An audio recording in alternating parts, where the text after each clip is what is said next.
এই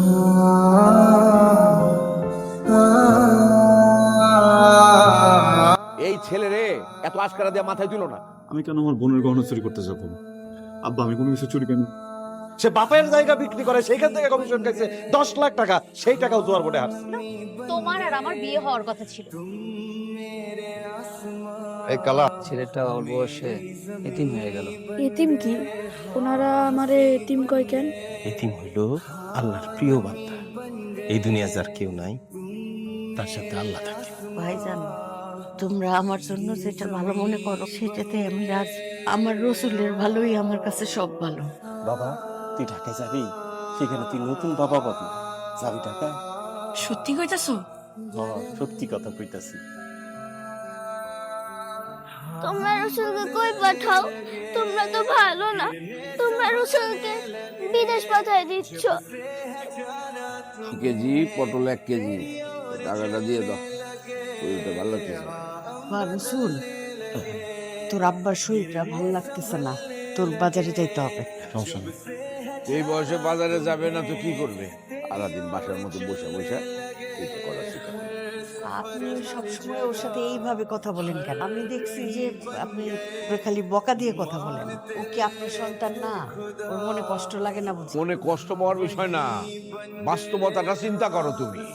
ও যদি পড়াশোনায় ভালো হইতো, ঠিকঠাক মতো যদি পরীক্ষাগুলিতে পাশ করতে পারতো, তাহলে কি আমি বসে থাকতাম?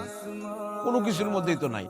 এই ছেলে রে এত আশকারা দিয়ে মাথায় দিল না। এই ছেলে তোমার কারণে কিন্তু একসময় নষ্ট হয়ে যাবে, উচ্ছন্নে যাবে। এই কথাটা বলে রাখলাম, মনে রেখো।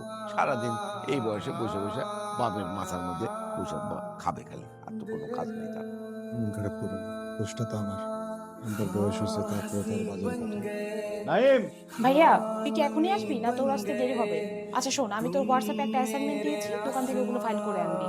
দেরি করবি না কিন্তু, তাড়াতাড়ি আসবি। তুই দেরি করলে আমার আবার ভার্সিটি যেতে দেরি হবে। এই রসুল, রসুল, এই রসুল, এই যে এদিকে। ব্যাপার, কই যাস? ফোন কোথায় তোমার? কয়বার ফোন দিস? ও, ফোনের তো চার্জ শেষ হয়ে গেছিল। তুই কাছে যেতেছিস? যাইতেছিলাম, ফুপি কল দিছে, বললো তাড়াতাড়ি বাসায় যেতে। কিছু হয়েছে বাসায়? বাসায় কেন? হ্যাঁ, তোর কখন ফোন দিছি? আধা ঘন্টা আগে ফুপি ফোন দিছে। আমি ক্লাসে যাইতেছিলাম, পরে রিক্সা ঘুরে চলে আসছি। তুই কি বাসা থেকে যেতেছিস? তো রিক্সা থামাইছি কেন? আসো। মুনমুন্দি দেখতে আসবে, তোর ফুপা সকালবেলা হঠাৎ করে বলবে ওনার বন্ধু মেয়েরে দেখতে আসবে।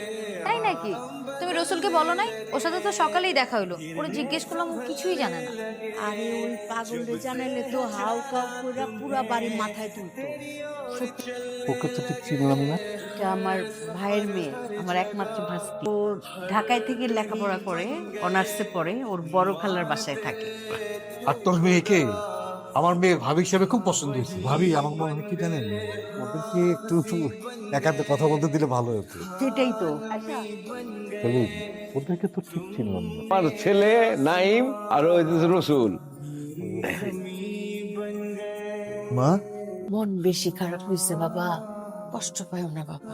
তোমার আব্বা না একটু কেমন জানি এরকম একটু কেমন জানি ব্যবহার করে না? তোমার ছোট ভাই বোনগুলি দুষ্ট প্রকৃতির হয়েছে। খালি এই পরিবারে না, সব পরিবারে এই দেখবা কি ছোট ভাই বোনগুলি বড় ভাইয়ের পিছনে লাইগা থাকে। ওরা যখন বড় হবে তখন বুঝতে শিখবে, তখন আর তোমার সাথে এরকম ব্যবহার করবে না বাবা। আমি কিছু মনে করিনি।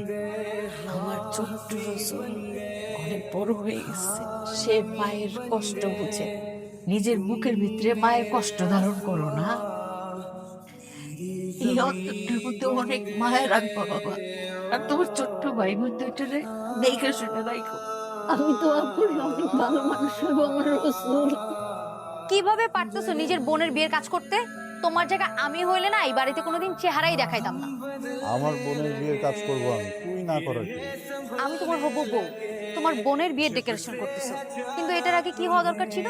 তোমার আর আমার বিয়ে হওয়ার কথা ছিল, হইছে? হয় নাই। আর তোমার এগুলো নিয়ে কোনো টেনশনও নাই। তুই কনফার্মেশন দিচ্ছে কি? পরিবার পরিকল্পনা মন্ত্রণালয় কনফার্মেশন নিয়ে এসেছিস যে আমি তোকে বিয়ে করবো? সত্যি করে বলো তো, আমার দিকে তাকায় বলো, তুমি আমাকে ভালোবাসো না? বাসি, ছোটবেলা থেকে বাসি, অনেক ভালোবাসি। এত ভালোবাসা কোথায় যে রাখবো বুঝতে পারতেছি। হইছে।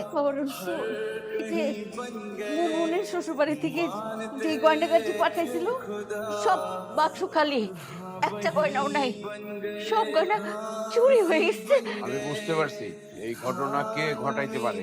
বাড়িতে দুধ কলা দিয়া সাপ পোষা হইতেছে, আমাদেরকে বিপদে ফেলার জন্য তো একজনই যথেষ্ট। আপনি কার কথা বলতেছেন? আর কথা বলতেছি তুমি বুঝতে পারতেছো না? তোমার ছেলে রসুলের কথা। ও ছাড়া তো এই বাড়িতে আর বাইরের কোনো লোক নাই। রসুল কি আপনার ছেলে না? আব্বা তুই কি বলতেছ? আমি কেন আমার বোনের গহনা চুরি করতে যাবো? আব্বা আমি কোনো কিছু চুরি কেন? এই কে তোর আব্বা? আমি তোর বাবা না। আমাকে আব্বা আব্বা বলার কোনো দরকার নাই। কোনো চোর আমার ছেলে হইতে পারে না। রসুল শান্ত হোক, আমার কথা শুনো। ফুপার মাথা একটু গরম ছিল আজকে, কি বলছে না বলছে ফুপা বুঝে বলে নাই। আব্বা এমনি বকাঝকা দিলে ওইটা ঠিক ছিল, আজকে একটু মারছে তো, ছোটগুলোর সামনে মারছে না, আম্মা এটা নাকি কষ্ট পেয়েছে আমি বুঝি। আমি জানি তুমি চুরি করো নাই, তুমি এই কাজ কখনোই করতে পারো না, তাও আবার ছোট বোনের বিয়ের গয়না। তুমি কোনো বন্ধুর বাসায় চলে যাও, আমি বললে তারপরে আসবে। আমার বিয়েতে যাবো না? তুমি তো জানোই ওখানে গেলে তোমাকে পুলিশ ধরবে। পুলিশ হলে ধরুক, আমি একটু দূর থেকে দেখে আসি। শ্বশুরবাড়ির মানুষজনের মন জোগায় চলবা। ভাবি আমার বিশ্বাস আজকে আমার বাসায় আমার বোনের বিয়ে। আমরা যাকে সন্দেহ করছিলাম সে আমার বাসার চারপাশে ঘোরাঘুরি করছে। হাতে নাতে ধরতে হলে আপনি তাড়াতাড়ি চলে আসুন। রসুল, 9 পুলিশে কল দিছে, চলো এখান থেকে। চলো, দাঁড়ানো সময় নেই, চলো চলো রসুল। আমি তো তোর সাথে যেতে পারবো না, দেখবি তোর বাড়িতে পুলিশ পাঠাইছে। তুমি এক কাজ করো, গ্রামে চলো। আমি শিওর এই সময় তোমাকে আব্বা ফিরাই দিবে না। আমার যদি আমার চোর ভাবে আর যদি আমার আব্বারে ফোন দেয়, আমি তো চুরিটা করিনি। আব্বাই তোমাকে বিশ্বাস করবে, আব্বার কাছে তুমি নিরাপদ। নায়েব, নায়েব, তুমি ঘরের মধ্যে ঢুকে এরকম নাইম নাইম করে চিল্লাচিল্লি করছো, ঘটনা কি বলো তো? সেটা নাইম রাজা জিজ্ঞাসা করো। সে কি এমন করছে যার কারণে আমাকে আপনার বাড়িতে এসে নাইম নাইম বলে চিল্লাইতে হইতেছে? ডাকেন আপনার ছেলে, জিজ্ঞাসা করেন তার কাছে সে কি করছে। নাইম, স্বপন ভাই আপনি ক্লাবে যান, আসতেছি আমি। কোনো ক্লাবে যাওয়া যায় নাই, যা বলার আমি আজকে এখানেই বলবো। অনেক লুকোচুরি হয়েছে, এই স্বপন কমিশনার সম্পত্তি কেনা বেচা নিয়ে কোনোদিন কোনো লুকোচুরি করে না। আমি তো কিছুই বুঝতেছি না তোমার কথাবার্তা। আপনার বোঝার কথাও না চাচা। স্বপন ভাই প্লিজ ভাই যান না, আসতেছি তো ক্লাবে, আসতেছি তো ভাই, আসতেছি। কি মা? অনেক দেরি করে ফেলছেন চাচা, থাপ্পড়টা আরো আগে মারা উচিত ছিল। তুমি আমারে বলো তো পরিষ্কার করে কি হয়েছে? আপনার আদরের সন্তান নাই, তার আদরের ছোট বোনের শ্বশুর বাড়ি থেকে পাঠানো গয়না বিক্রি করছে 1 কোটি টাকায়। সেই টাকা দিয়ে জোয়া খেলে পুরো টাকাই হারছে। সে বাপের জায়গা বিক্রি করে সেইখান থেকে কমিশন খাইছে 10 লাখ টাকা, সেই টাকাও জোয়ার বোর্ডে হারছে। সে ধারের পরিমাণ কত জানেন? 80 লাখ টাকা। পুলিশ যখন এসে আপনার চোখের সামনে দিয়ে টেনে হিস্ট্রি আপনার গুণধর ছেলেকে নিয়ে যাবে, তখন টেরটা পাবেন কত ধানে কত চায়। এই বাড়ি থেকে চলে যেতে বলছি, যাও। এইরকম একটা অমানুষ, এই শোন, তোর আজকে থেকে আমি ত্যায্য করলাম। রসুল, আম্মা আমার বিয়ের জন্য কিছু গয়না রেখে গেছে। খুব বেশি গয়না না, অল্প কিছু গয়না। স্বর্ণের জাত ওইটুকু গয়নার দাম এখন আমি না বিক্রি করে ফেলছি। আল্লাহর রাস্তে এটা করিস না, আমার কমতি আছে, আমাকে হবে না। রসুল, আম্মা গয়নাগুলো কেন রেখে গেছিল? আমার বিয়ের জন্য, তাই না? আমি বিয়ে করব, স্বামী নিয়ে সুখে থাকবো। এখন আমার হবু স্বামী যদি প্রবলেমে থাকে, তাহলে এই গয়না দিয়ে আমি কি করবো বল?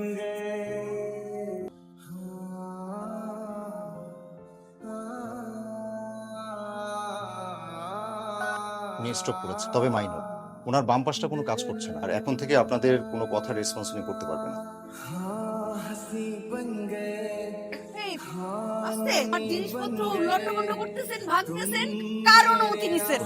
আমরা তো পুলিশে কল করবো আপনার এই বাড়ি থেকে বিদায় করার জন্য। আপনার ছেলে নাইম এই বাড়ির দলিল সহ সবকিছু বিক্রি করে দিয়ে চলে গেছে। এখন সব থেকে ভালো হয় আপনি এই বাড়ি থেকে চলে যান। কই যাচ্ছ? আব্বা কি হয়েছে? আপনার কথা বলতেছেন না কেন? কথা বলতে পারে না রসুল, তোর আব্বা বাড়িতে নাই। আব্বা আমার জীবনে আসার পর থেকে না কেউ আমার এতিম বলে ডাকেন। আব্বা আমারে থাকতে দিছে, আব্বা আমারে পরিচয় দিছে। আমি জানি